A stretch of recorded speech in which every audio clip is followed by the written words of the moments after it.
আজ কি বানাচ্ছি ভালো লাগলে লাইক কমেন্ট শেয়ার করতে ভুলো না। হ্যালো সবাইকে, স্বাগত মায়ের রেসিপি আমার ডায়েরিতে। ছোটবেলায় পটল মানে ভাবতাম ভাজা বা তরকারি।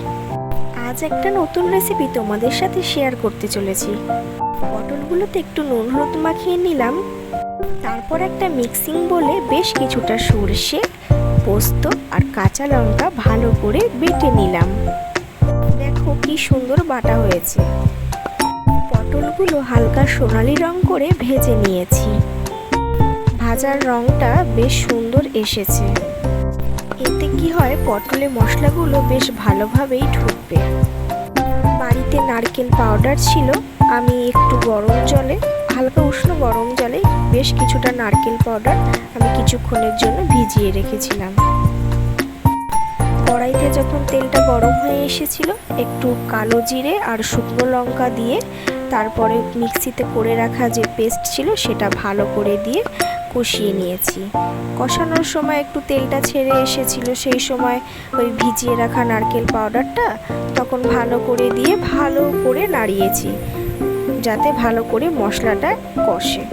আর তারপরে একটু সামান্য পরিমাণ জল দিয়েছিলাম, যাতে মশলাটা একটু ভালো করে সেদ্ধ হয়, ঠিকঠাক পরিমাণ মতন মশলাটা ভালো করে কুক হয় যাতে। তারপরে বেশ কিছুটা আরও জল দিয়ে একটু নুন ছড়িয়ে 5 থেকে 7 মিনিট ভালো করে ফুটিয়ে নিয়েছিলাম। ভেজে রাখা পটলগুলো গ্রেভিতে দিয়ে দিয়েছিলাম। তো এই পটলের যে রেসিপিটা, এটা কিন্তু সম্পূর্ণই একটা নিরামিষ রেসিপি, আর খেতে তো ভীষণই টেস্ট।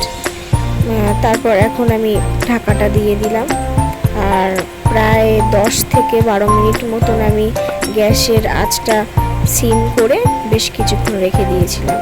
ঢাকাটা খুলতেই পটলগুলো বেশ সিদ্ধ হয়ে এসেছিল, দেখতেও ভীষণ সুন্দর লাগছিল, তেমন ঘ্রাণও বেরিয়েছিল।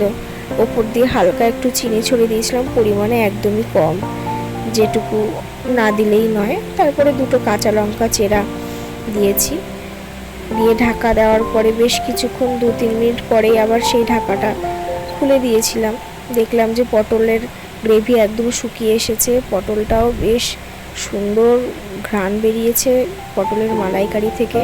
সুন্দর করে প্লেটে আমি সার্ভ করে নিয়েছিলাম পটলগুলো, দেখতেও খুব ভালো লাগছিল, আর খেতে তো অপূর্ব স্বাদ হয়েছিল। এমন সুন্দর সবুজ সবুজ সবজি দিয়ে এত সুন্দর সুন্দর নিরামিষ রেসিপি খেতে কারই না ভালো লাগে বলো তো তোমরা? সবারই ভালো লাগে, কি তাই না? ব্যাস হয়ে গেল আমাদের সুস্বাদু পটল মালাইকারি। গরম ভাতের সাথে একবার অবশ্যই খেয়ে দেখো, প্রেমে পড়ে যাবে, কথা দিলাম।